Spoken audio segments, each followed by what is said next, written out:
नमस्कार दोस्तों, education NCERT channel में मैं सुरेंद्र कुमार आपका हार्दिक स्वागत करता हूं। आज मैं आपके सामने वर्ल्ड हिस्ट्री से पुनर्जागरण काल का चैप्टर लेकर आया हूं। यह बहुत ही इजी तरीके से आपके सामने एक्सप्लेन किया जाएगा।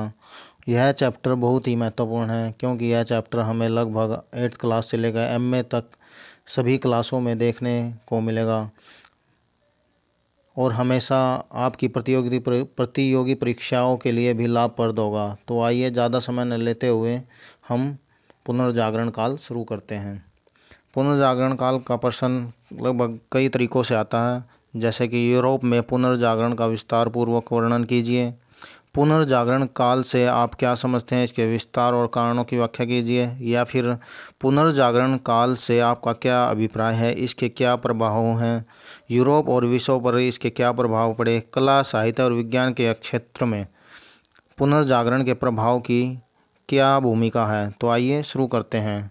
भूमिका में हम इस प्रकार से लिखेंगे, 15वीं और 16वीं शताब्दी में यूरोप में एक नए युग का उत्थान हुआ जिसे पुनर्जागरण काल के नाम से जाना जाता है। इस काल में जहां पुनः राजतंत्र की स्थापना हुई, वहीं कला, साहित्य, विज्ञान और आधुनिकता के प्रवेश की अभूतपूर्व प्रगति हुई। यूरोप में अनेक नए व्यापारिक और औद्योगिक शहरों की स्थापना हुई। जीवन के सभी क्षेत्रों में नई आदर्शों की स्थापना हुई। 16वीं शताब्दी में जो सुधारों और विकास का युग आरंभ हुआ, उसने समस्त यूरोप को बदल कर रख दिया। पुनर्जागरण का अर्थ क्या है? पुनर्जागरण का अर्थ है पुनः जागना अथवा निंदा से जागना। परंतु मध्यकाल में पुनर्जागरण का अर्थ कला तथा ज्ञान के पुनर्जन्म से है। कुछ इतिहासकार इसे बौद्धिक आंदोलन मानते हैं।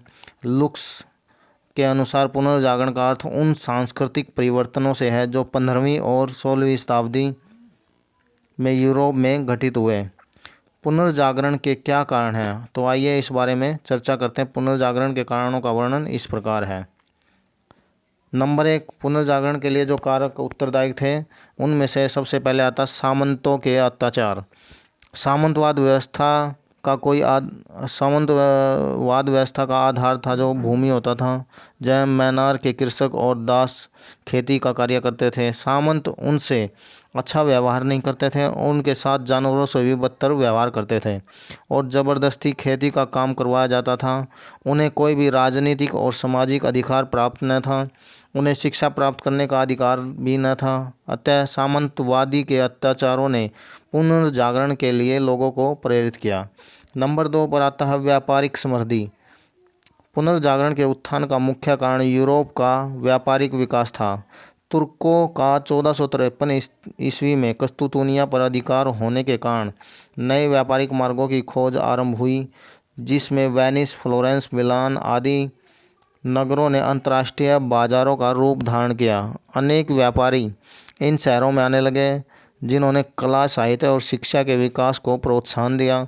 इन सब कारणों ने पुनर्जागरण के उत्थान को बढ़ावा दिया। नंबर 3 आता धर्मयुद्ध, क्रूसेड भी जिसको बोलते हैं। 1090 से लेकर 1290 ईस्वी के बीच यूरोप में लगभग 7 धर्मयुद्ध लड़े गए थे।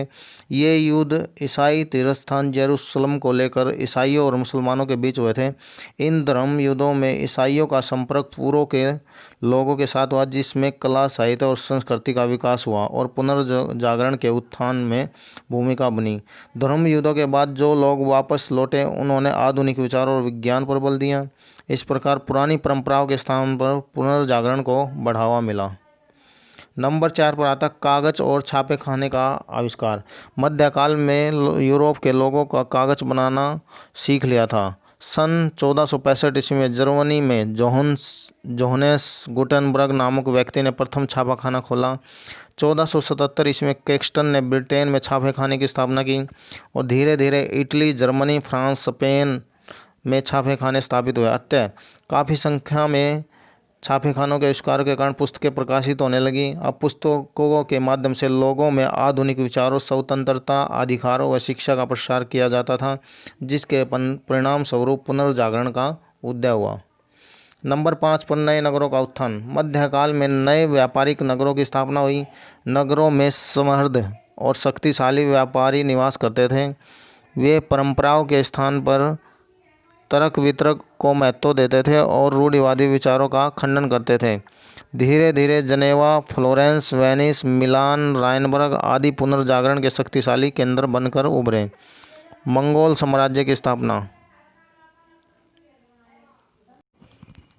13वीं शताब्दी में चंगेज खान की मृत्यु के बाद कुबलाई खान ने शक्तिशाली मंगोल साम्राज्य की स्थापना की, जिसमें रूस, पोलैंड, हंगरी जैसे देश सम्मिलित थे। गणितज्ञ, ज्योतिषी, बौद्ध भिक्षु, दस्तकार आदि आश्रय पाते थे इन राज्यों में। इस काल में पूर्व का पश्चिम के साथ सीधा संपर्क हुआ, अतः मंगोल साम्राज्य की स्थापना पुनर्जागरण के उत्थान में सहायता मिली। नंबर 7 पर आता कस्तूतुनिया पर तुर्कों का आधिपत्य। तुर्कों ने 1453 ईस्वी में कस्तूतुनिया पर अधिकार कर लिया, जो कि रोम साम्राज्य की राजधानी थी और व्यापार का केंद्र 100 सालों से अधिक बनी हुई थी। ये लोग अधिक कर की मांग करने लगे और व्यापारियों को लूटने लगे। इससे परेशान होकर व्यापारियों ने नए मार्गों की खोज आरंभ कर दी और यूनानी लोगों ने व्यवसाय की खोज में इटली, जर्मनी, फ्रांस और इंग्लैंड जाना आरंभ कर दिया। वे प्राचीन ज्ञान भंडार और नई चिंतन पत्ति अपने साथ लाए। परिणाम स्वरूप यूरोप में पुनर्जागरण का युग आरंभ हो गया। नंबर 8 पर आता मध्यम वर्ग का योगदान। मध्यम वर्ग में शिक्षक, व्यापारी और बुद्धिजीवी, लेखक आदि लोग आते थे। इन्होंने आधुनिक विचारों को एक स्थान से दूसरे स्थान पर पहुंचाया, पुराने समाज को नया रूप प्रदान किया। पुनर्जागरण को लाने में इंग्लैंड के रोजर बैकन, फ्रांस के ओवलर, इटली में दांते और पेट्रार्क ने महत्वपूर्ण भूमिका निभाई। नंबर 9 पर आता साहित्य। धर्म युद्धों के युग तथा बाद के काल में स्थानीय साहित्य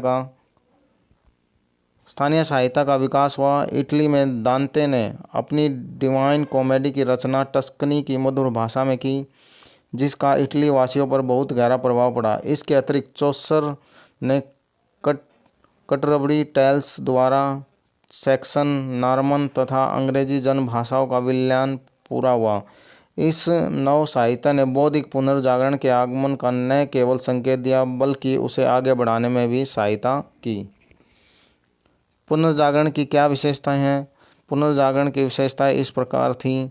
नंबर 1 मानवतावाद। पुनर्जागरण की मुख्य विशेषता मानवतावाद थी। मानवतावाद का अर्थ है मानव जीवन में विश्वास रखना, मनुष्य की समस्याओं का अध्ययन करना, मनुष्य का आदर करना और जीवन के महत्व को स्वीकार करना। पुनर्जागरण में पेट्रार्क जैसे विद्वानों ने परलोक की बजाय इही लोक को महत्व देने की विचारधारा पर बल दिया। मानवतावादी लेखकों की रुचि अब जीवित लोगों की खुशियों और गमों में थी। उन्होंने परलोक जीवन की अपेक्षा आनंद पूर्वक जीवन व्यतीत करने पर बल दिया। नंबर 2 तर्क की प्रधानता। पुनर्जागरण में अंधविश्वासों और परंपराओं की बजाय तर्क की प्रधानता पर बल दिया गया। अरस्तु के तर्कशास्त्र ने लोगों के जीवन को नई राह दिखाई। तर्क के आधार पर ही बातों को स्वीकार करने का महत्व बढ़ा। तर्क को बढ़ावा देने में कैम्ब्रिज, ऑक्सफोर्ड, पेरिस और विश्वविद्यालय ने महत्वपूर्ण भूमिका निभाई। नंबर 3 पर आता सौंदर्य की उपासना। पुनर्जागरण की अन्य विशेषता थी सौंदर्य की उपासना।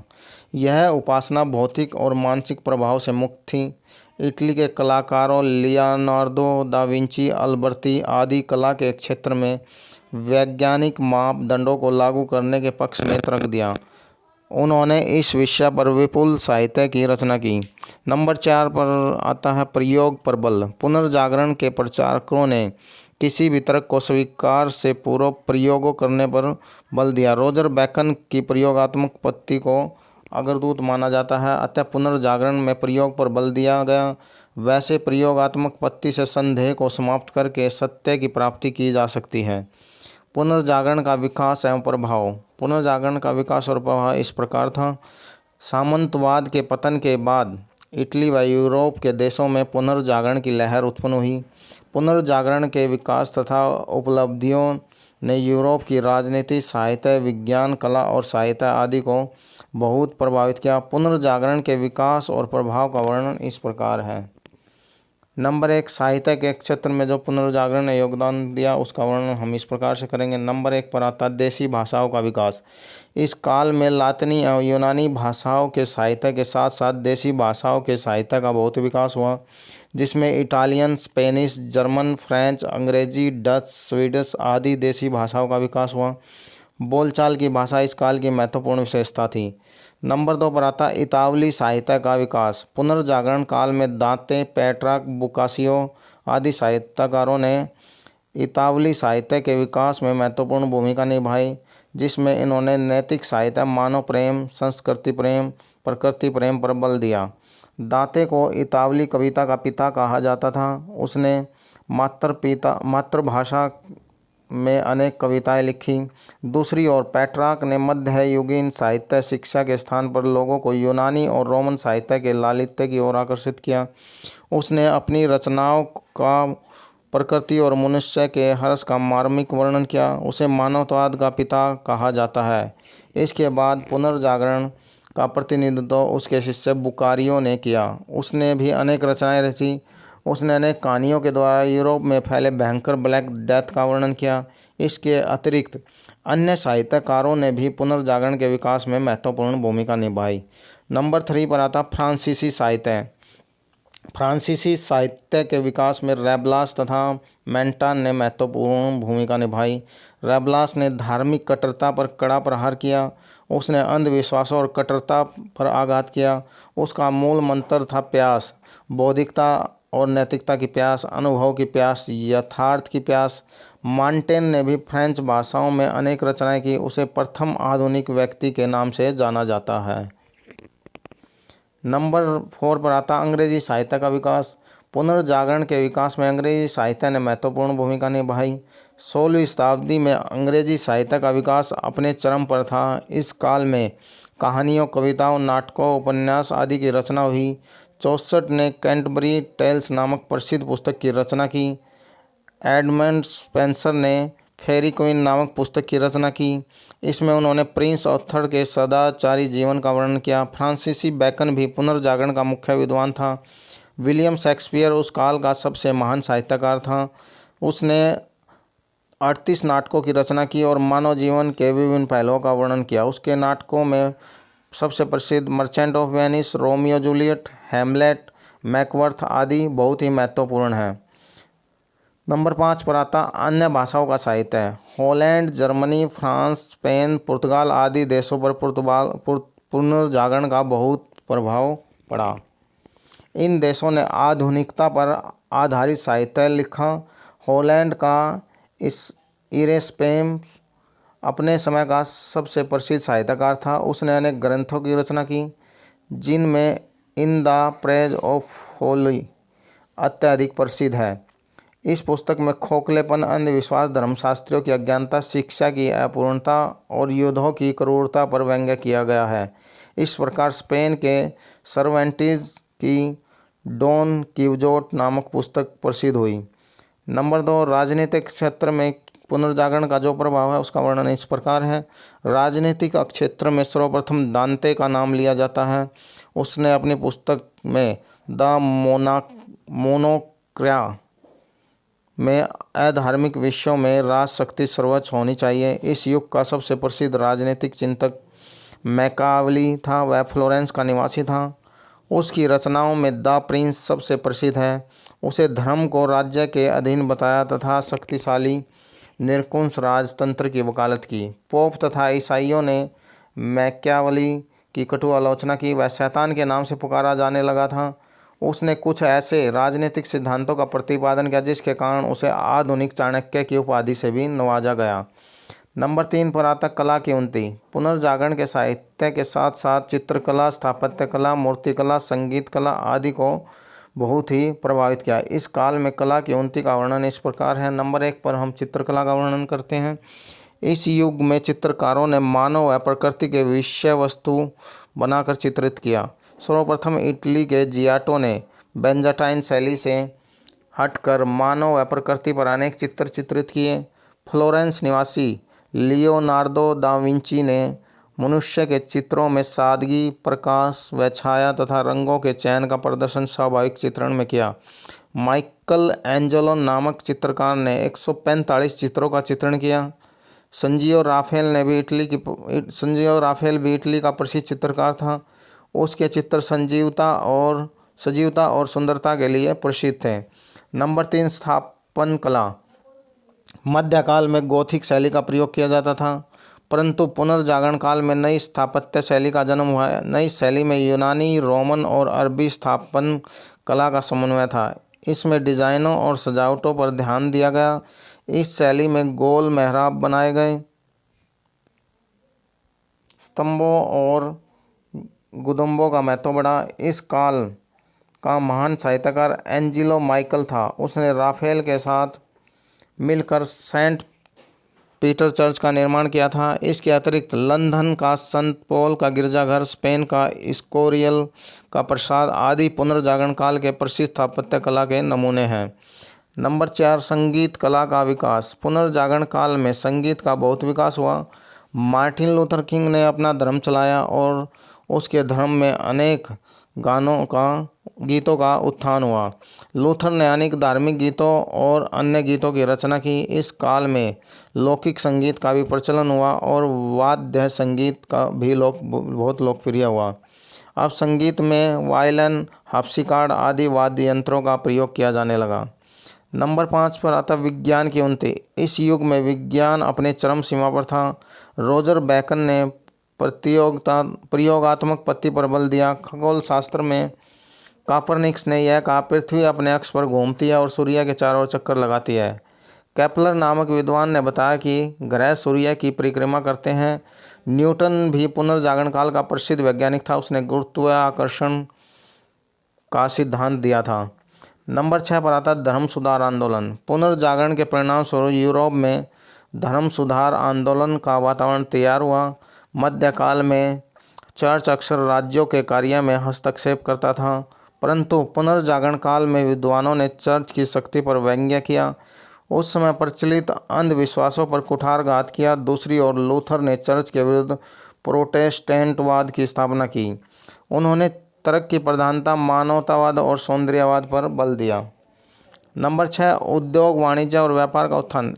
इस काल में यूरोप में अनेक नए शहरों की स्थापना हुई जो व्यापार का केंद्र बने। औद्योगिक नगरों की स्थापना हुई। वाणिज्यवाद, पूंजीवाद का उदय हुआ।